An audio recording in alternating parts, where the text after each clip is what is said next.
apporté à la libération de la France, à la libération de l'Europe.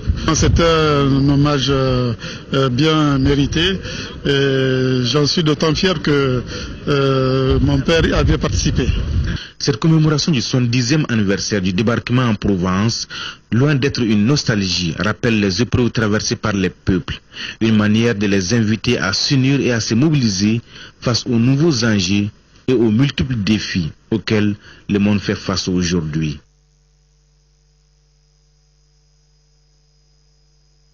Et juste après la cérémonie, nos envoyés spéciaux ont recueilli les réactions d'un vétéran français. Il s'appelle Charles Flamand. Il a 93 ans aujourd'hui. Il se dit honoré et nous rappelle certaines séquences de cette guerre de libération à laquelle il a activement pris part. Nous l'écoutons. C'est une grande fête républicaine. Et quand on s'est battu, chacun où on s'est trouvé, on ne voulait qu'une seule chose, c'est rétablir le régime de la République, c'est tout ce qu'on voulait. Donc aujourd'hui c'est une messe, une grande messe républicaine. Notre gros travail, notre premier gros travail, ça a été de museler, de détruire les batteries côtières allemandes qui étaient extrêmement puissantes, notamment sur les îles de Ratonneau à côté de Marseille. Autrement dit, le débarquement a demandé pour nous facilement plus d'1 mois de travail préalable et encore après pour nettoyer dans le Mercantour notamment où il y avait des positions tenues par les fascistes italiens qui s'étaient installés là. Voilà. Et après ça a été la remontée dans le couloir rhodanien, la guerre, l'Alsace, la dure campagne 44-45 qui a été très dure au point de vue météo, très difficile, et notamment pour détruire les ponts du Rhin, c'est-à-dire Neuenbourg, Neuvrisac, où nous y avons laissé beaucoup d'avions.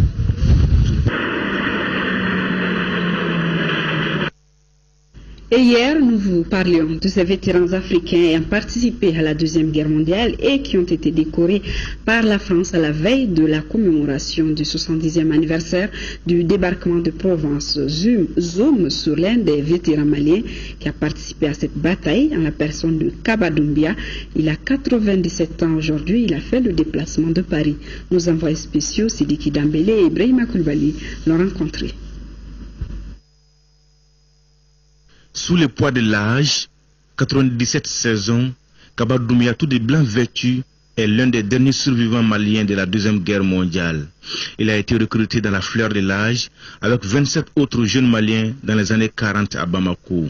Après une formation à la va-vite, il se retrouve rapidement caporal-chef au milieu des troupes africaines, plus connues sous l'appellation de tirailleurs sénégalais.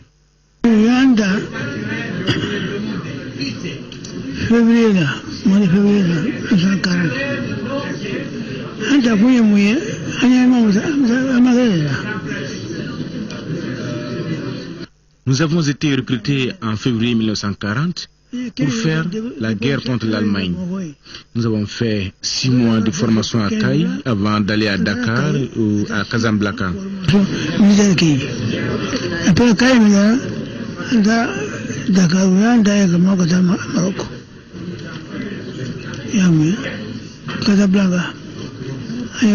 Nous avons été deuxième groupe.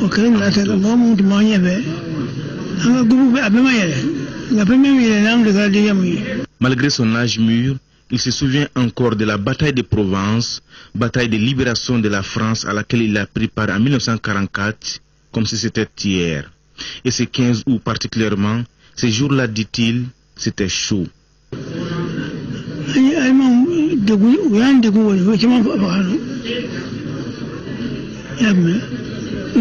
Le bilan était lourd, très lourd des deux côtés, surtout la bataille de Belfort. Un samedi soir, il y a eu plus de 2000 morts.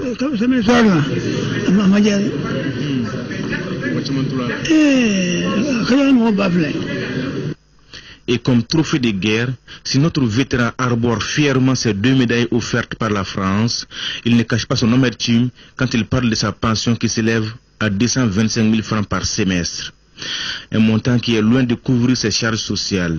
Tout comme lui, son fils aussi ne décolère pas. De 44 à maintenant 70 ans. Alors, nos pères, jusqu'à présent, ils n'ont pas encore reçu leur droit de prime de guerre, jusqu'à présent. Donc, s'ils viennent d'être nommés, alors le Légion d'honneur, c'est la plus forte grandeur des médailles. Mais si c'est-à-dire aussi cette récompense de médaille-là pouvait refléter vraiment sur leur salaire, ça a été très bon. Pour autant, ce soldat qui était prédestiné maçon ne perd pas espoir. Il espère vivre longtemps encore au milieu de ses 10 enfants, dont 3 garçons, et sa vingtaine de petits-enfants, pour leur raconter ses exploits héroïques et historiques. Il continue à faire son sport. Même là où nous sommes ce matin, à l'hôtel, quand il s'est levé à 5h30 du matin, il a fait ses petites gymnastiques. Et voilà un vieux qui est très très discipliné de tout ce qu'il fait, de tout ce qu'il mange. Hein? Alors, il ne fume pas. Durant toute sa jeunesse, il ne fume pas. Il ne prend pas d'alcool. Aucun excitant. Et il continue à faire alors son sport. Il est très discipliné avec son docteur. Et au crépuscule de sa vie, Kaba Doumbia n'a qu'un vœu qui lui tient à cœur, avoir la nationalité française. Très bonne santé à Papi Doumbia. Et autre célébration cette fois-ci, le Premier ministre Moussa Mara qui a assisté hier à Brazzaville aux festivités commémoratives du 54e anniversaire de l'indépendance de ce pays, une présence qui dénote des bonnes relations existantes entre nos deux pays. Placé sous le signe de la cohésion sociale, le cours de l'événement a été le défilé militaire envoyé spéciaux à Brazza. Mohamed Diarra, Idrissa Traoré. La ville de Sibiti, c'est cette localité que les autorités congolaises ont choisi pour abriter les festivités marquant le 54e anniversaire de l'indépendance du Congo.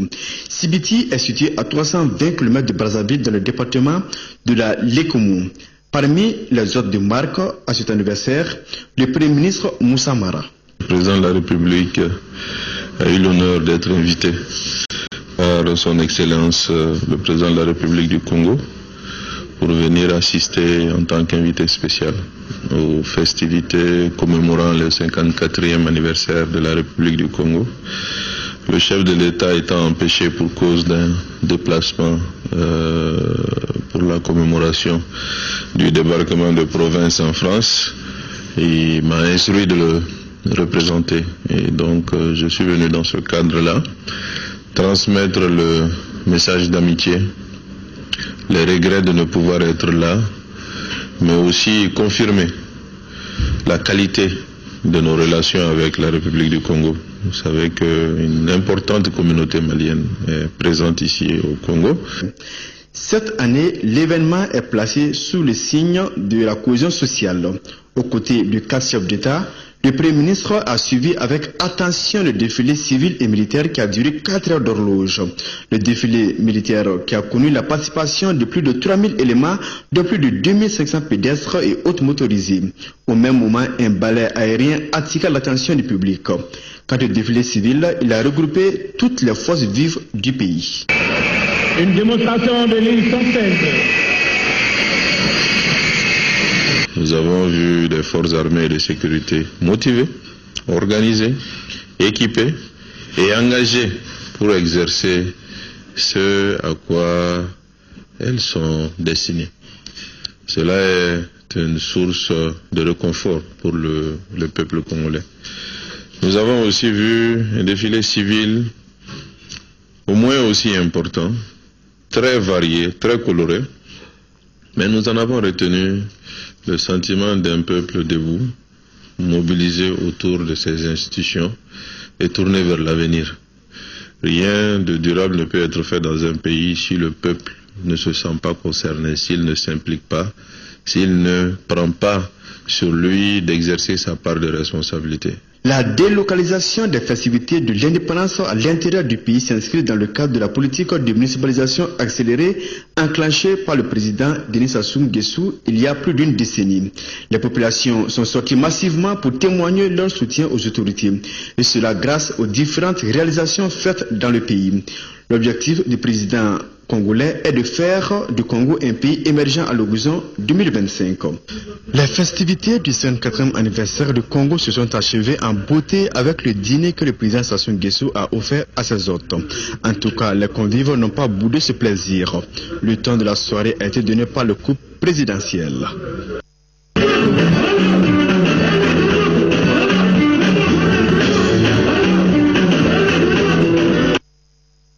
À marge de ces festivités, donc, le président Denis Sassou Nguesso a reçu en audience le Premier ministre Moussa Mara. Le chef du gouvernement malien lui a transmis le message de son homologue malien, Ibrahim Boubacar Keïta, un message de félicitations et de consolidation des relations de coopération entre le Mali et le Congo. Il a été aussi question de nos compatriotes vivant au Congo-Brazzaville.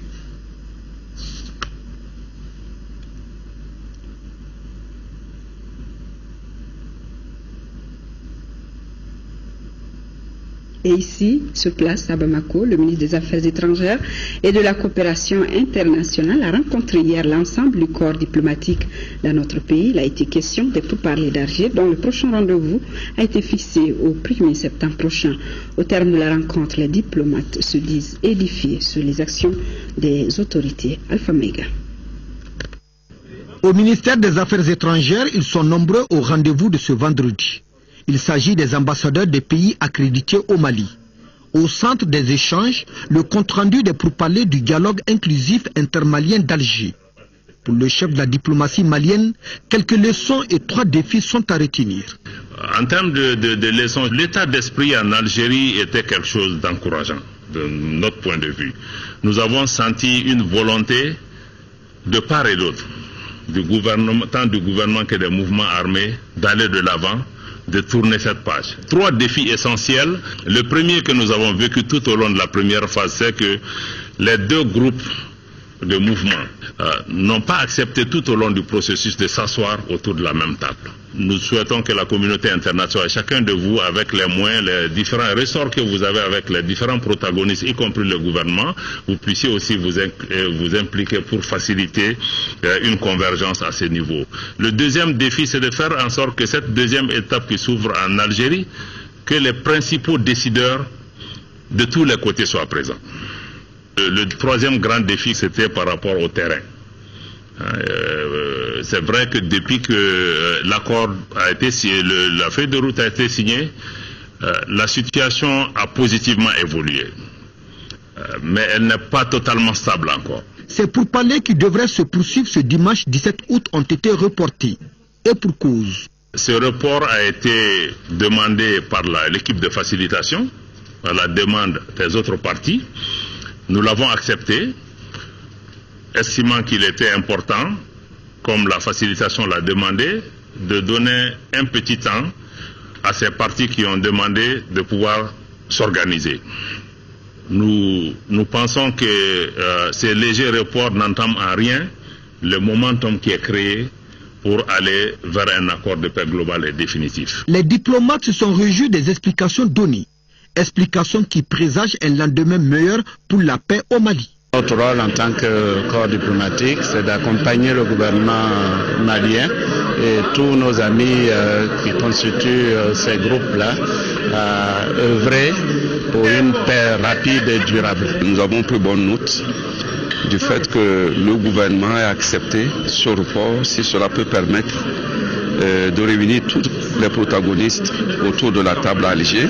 Je pense que c'est des préoccupations tout à fait légitimes. Vous voyez, avec la présence de toutes ces ambassades et des ambassadeurs, l'intérêt constant de la communauté internationale dans ce processus et tous nos vœux pour la bonne réussite de processus de paix et de négociations à Alger. La paix au Mali nous intéresse. On sent un certain optimisme côté gouvernement. Maintenant, le vrai travail reste. Ça va commencer. Eh bien, il faut continuer à travailler dur, à travailler ensemble. Le crash de l'avion d'El Algérie survenu récemment dans le nord du pays, le sujet a été également évoqué au cours de la rencontre par le ministre de la Justice. Et justement, sur ce sujet, je vous propose d'écouter le ministre de la Justice, Mohamed Bakili, qui a noté que l'enquête se poursuit sur cette question. Il est au micro de Alpha Mega.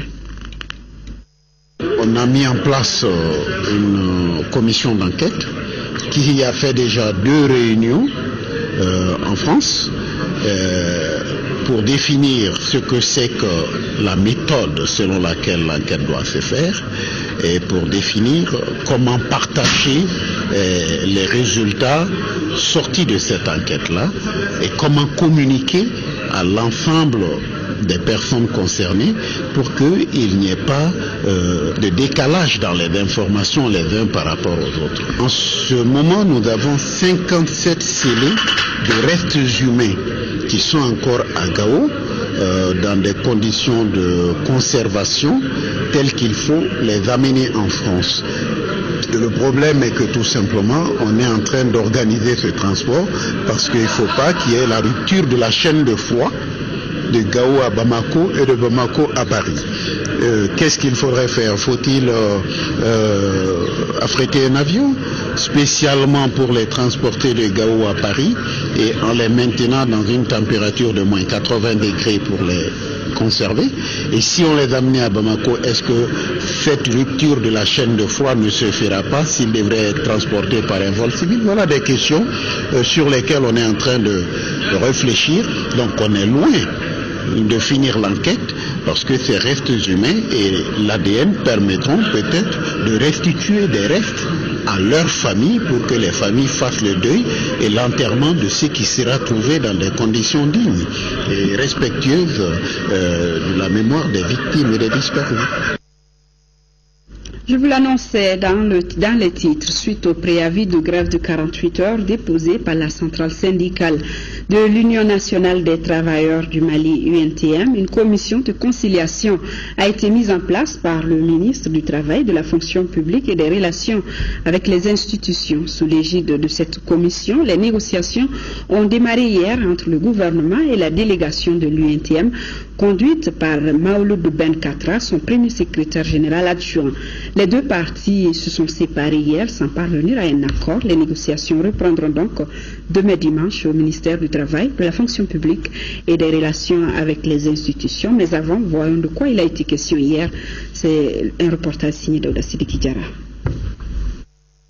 Depuis le 31 juillet dernier, le gouvernement du Mali a été saisi par l'UNTM d'un préavis de grève de 48 heures les 21 et 22 août prochains. Cela si les 17 points soumis à l'exécution ne sont pas satisfaits d'ici les dates indiquées. Le ministère du Travail, de la fonction publique et des relations avec les institutions a mis en place une commission de conciliation de 11 membres. Les 3 parties se sont rencontrées ce vendredi à huis clos. Après 20 minutes de débat, les membres de la délégation de l'UNTM sont sortis de la salle pour concertation. Ils regagneront la table de négociation 10 minutes plus tard. Vers 10 heures, la séance est suspendue et devra reprendre à 15 heures. Après les premiers échanges, nous avons décidé de donner à chacune des parties un petit temps et de nous retrouver à 15 heures pour commencer véritablement les négociations.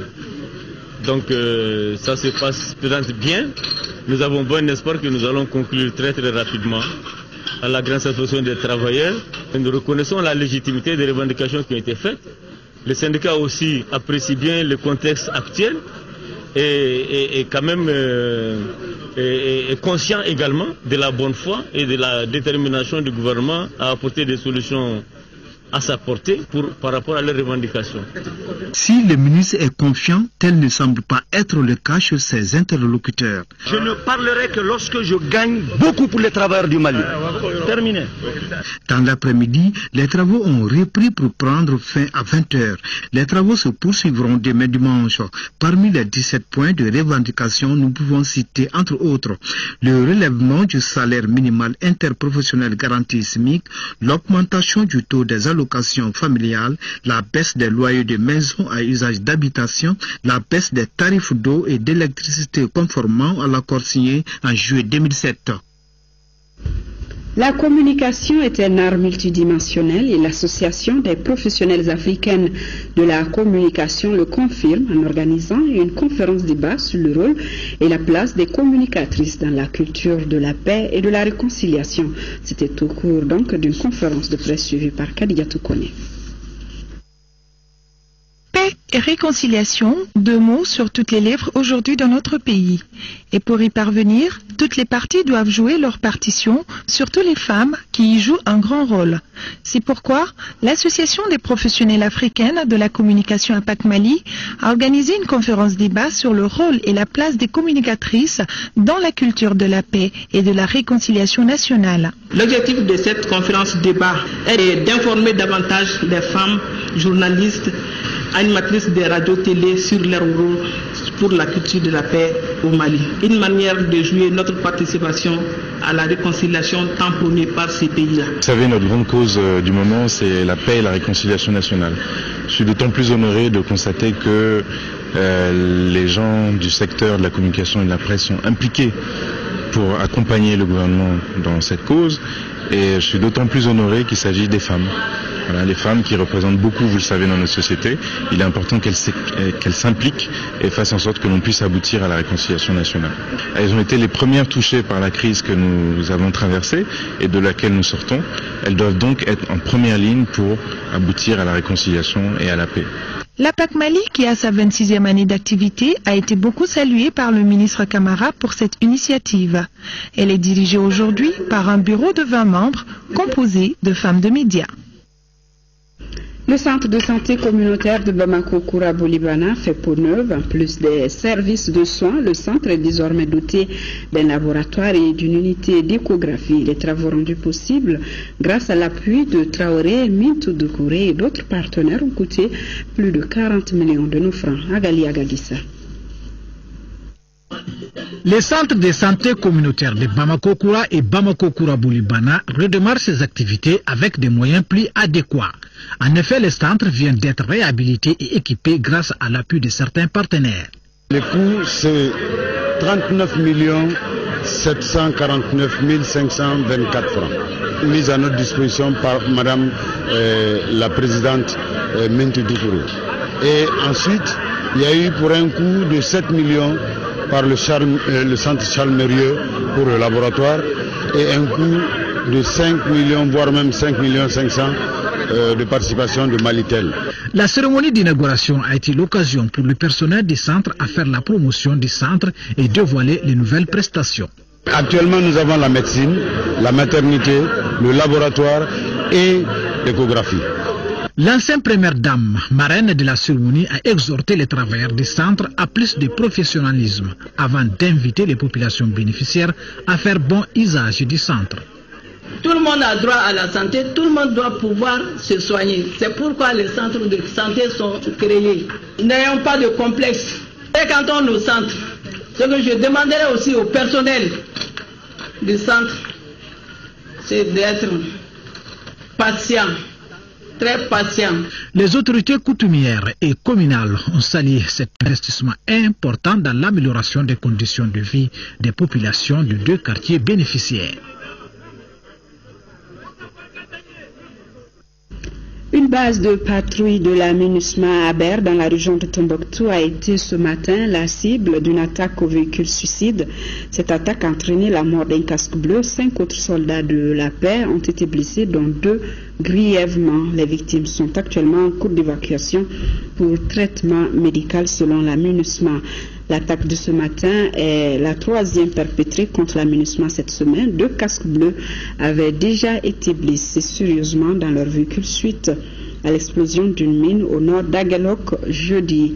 Le lendemain, vendredi, hier donc, lors d'une patrouille, un autre véhicule a été endommagé par une mine blessant un soldat de la MINUSMA. Actualité de nos régions, s'inquiéter de l'état de certaines infrastructures sportives de la région et partager la vision du département en matière de promotion du sport. C'est l'objectif de la visite que le ministre des Sports vient d'effectuer à Sikasso. En plus de la visite du stade Babemba Traoré, de la direction régionale de la jeunesse, le ministre a aussi eu une rencontre avec le mouvement sportif régional. Sekou Konate compte rendu. En arrivant ce vendredi à Koutiala, le ministre en charge des sports veut s'enquérir de l'état de l'infrastructure majeure dans le dispositif des espaces de pratique de sport, le stade omnisport de la capitale de l'Or Blanc, qui vit sa 6e année. Des bureaux à la pelouse le visiteur du jour a pu constater le bon niveau d'entretien de cette infrastructure. C'est un stade bien tenu, bien propre et vraiment pas du tout dégradé, mais aussi relativement bien fréquenté. C'est pourquoi je tiens en tout cas à féliciter son directeur parce qu'il faut savoir récompenser le mérite. Avec le mouvement sportif La Capitale du Miankala, il a surtout été question de la nouvelle vision du gouvernement en matière de promotion, de sport et de gestion des infrastructures. Surtout la politique nationale. Parce que tout se retrouve dans cette politique nationale qui nous permettra d'avoir une vision pluriannuelle, une vision sur plusieurs années en matière de développement et de promotion du sport. Une vision, en tout cas, qu'il faut désormais décliner en projet de loi qu'il faut ensuite présenter à l'Assemblée nationale pour que, en tout cas, sur plusieurs années, on puisse savoir où on va en matière de sport. Et les nombreuses questions des participants ont porté sur la réhabilitation des stades et terrains et l'affectation d'espaces aux arts martiaux, mais aussi la gestion de nos équipes nationales.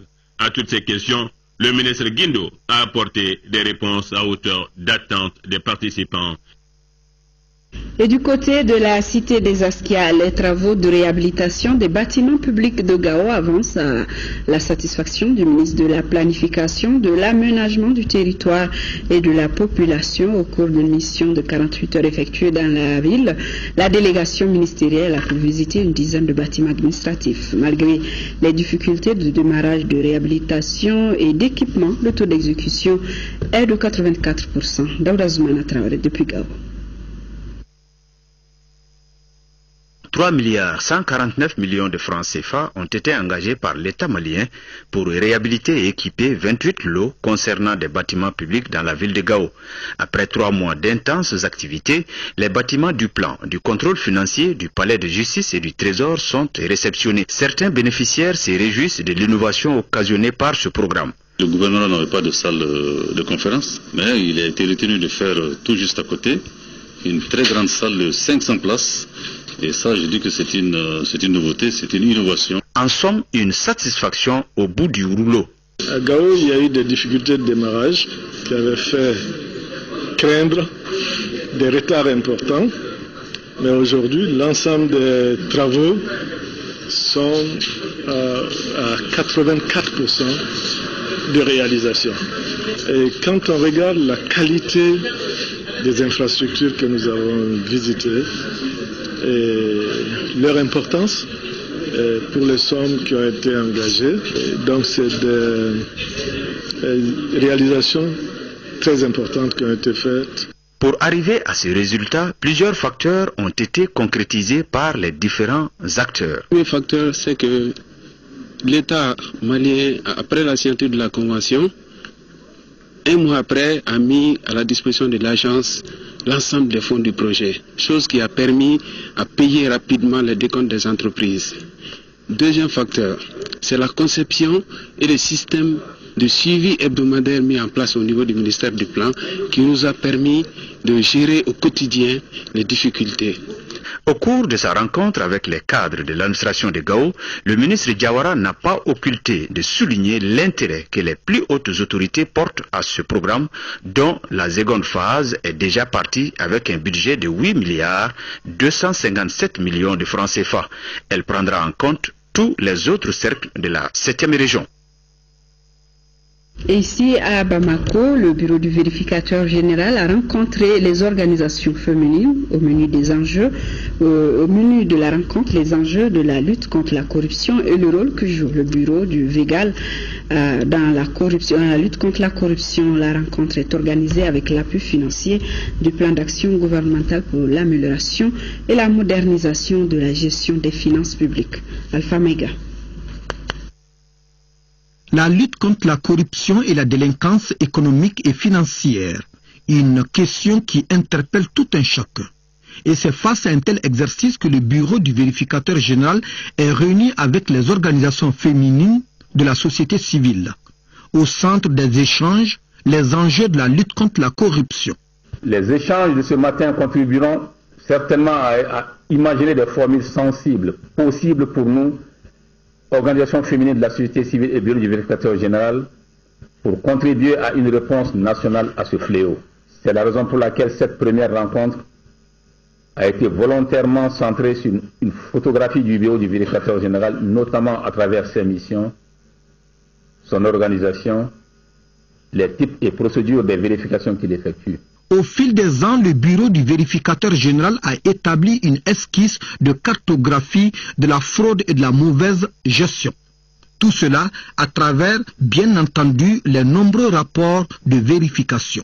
Conscient de son rôle et des attentes des citoyens, il n'a cessé de rappeler les avantages du respect des lois et règlements qui gouvernent l'action publique et qui s'imposent à tous, surtout à l'adresse des décideurs politiques et responsables politiques.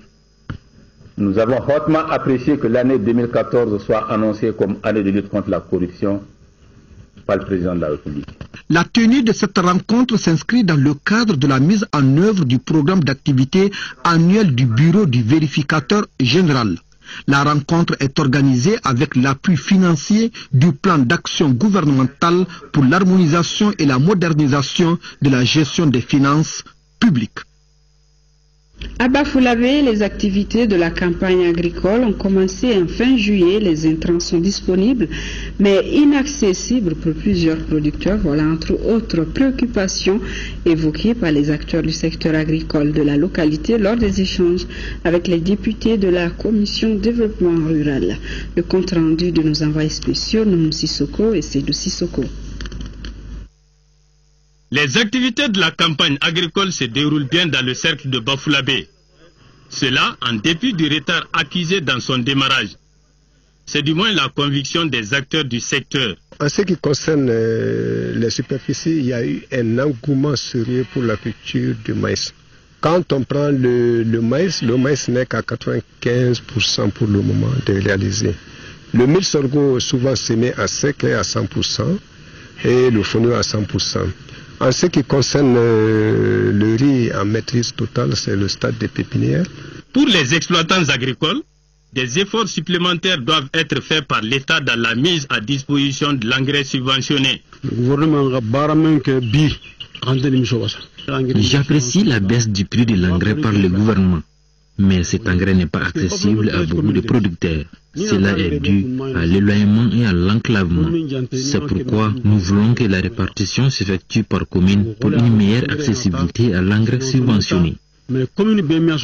Les contraintes liées à l'exploitation d'un périmètre d'environ 200 hectares à Mainandi étaient également au centre des échanges. Les problèmes où ils ont un peu posé, c'est au niveau des parcelles aménagées où jusqu'à la date d'aujourd'hui, certains producteurs ne sont même pas venus voir leurs parcelles. C'est un peu ça le défi. Sinon, de façon générale, ici, l'étape de Bafoulavé a été très satisfaisant et vraiment l'état de la culture, les animaux, l'état d'environnement, les pâturages, tout est bon ici. Les producteurs ont également fait part de leurs inquiétudes pour le financement des projets initiés par PAPAM. L'Institut d'économie rurale IER vient d'organiser une journée porte ouverte au Centre régional de la recherche agronomique. Il s'agit de présenter aux agroéleveurs les différentes espèces de plantes entrant dans l'alimentation du bétail, des alternatives exploitées au jardin agrotologique du centre de recherche. Compte rendu Moïse Traoré. Étendu sur 1,5 hectare, le jardin agrostologique est un réservoir de plantes pour l'alimentation du bétail. À la journée porte ouverte, le Centre régional de la recherche agronomique à Sotuba présente la source d'alternatives aux agroéleveurs. Ces alternatives, on peut les trouver dans les cultures fourragères. Et les cultures fourragères liées à une collection depuis les années 50, qui n'est pas connue. Donc, nous avons voulu que cette collection soit connue. Les éleveurs de la zone périurbaine de la capitale apprécient l'introduction de différentes espèces de cultures fourragères dans le système d'alimentation des animaux. Toutes leurs cultures sont bonnes pour les animaux. Moi, quand même, je suis vraiment contente de voir ça. J'ai l'espérance de faire comme ça aussi. Les plantes, lait et viande, tout. Parce qu'un éleveur, Tu fais tout. Tu fais le lait, tu fais la viande. L'alimentation du bétail devient un problème très crucial. Donc, et alors que c'est à 80% la base de notre alimentation. Mais malheureusement, la diffusion, je peux dire, elle est nulle. Donc, je crois que cette initiative qu'ils ont eue, moi, en tout cas, je trouve ça plus que salutaire. Mais maintenant, que ça ne se limite pas à la théorie. Outre les systèmes d'élevage, les 5 domaines de recherche de l'Institut d'économie rurale, IER, comprennent l'amélioration génétique et la santé animale. Le Laboratoire national de la santé a tenu la 23e session de son conseil d'administration. Ce centre, qui s'occupe du contrôle des aliments, médicaments, eau et excelle sur le plan mondial avec plusieurs distinctions internationales seulement, il est confronté à certaines difficultés d'ordre économique évoquées dans ce reportage signé Mariam Sagara. Le laboratoire national de la santé se compte parmi les meilleurs du monde à en croire les responsables. Mais hélas, des difficultés énormes l'empêchent de s'affirmer à souhait. Cette performance de qualité est un quitus sur le plan international qui dit que notre laboratoire est à mesure de donner des analyses avec des résultats qui sont acceptés sous d'autres cieux par les organismes indépendants qui évaluent ces structures. Il s'agit d'un premier cercle d'accréditation de compétences internationales. Nous sommes parmi l'un des pays africains à bénéficier de cet état de fait. Le laboratoire qui a comme mission la surveillance des aliments, des médicaments, des eaux et de la boisson assiste à une fuite de ses experts et analystes, une situation déplorable au regard des tâches qui lui incombent. La collaboration avec d'autres structures et organisations, tant au niveau national qu'international, est à encourager. Et le LNS vient d'être retenu pour devenir une structure de référence de contrôle des médicaments dans la zone UEMOA, suite à la réunion sur le rapport d'évaluation des autorités nationales de réglementation pharmaceutique tenue à Ouagadougou. Cependant, au regard des difficultés rencontrées, entre autres la perte du personnel qualifié qui s'oriente de plus en plus vers le secteur privé plus attrayant, l'insuffisance des moyens logistiques pour les missions de terrain et la faiblesse du niveau des recouvrements sont autant de facteurs que vous devez retenir pour l'examen des documents soumis à votre appréciation.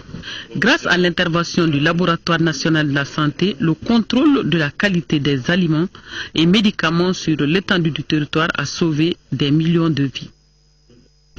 On en parlait hier, 15 août, fête de l'Assomption. Les femmes catholiques de l'église Saint-François de Moribabougou l'ont célébrée avec faste. Cette fête chrétienne qui marque la montée de Marie au ciel a été placée cette année sous le thème Marie, femme d'amour, de paix et d'espérance. Fademba Keita, compte rendu.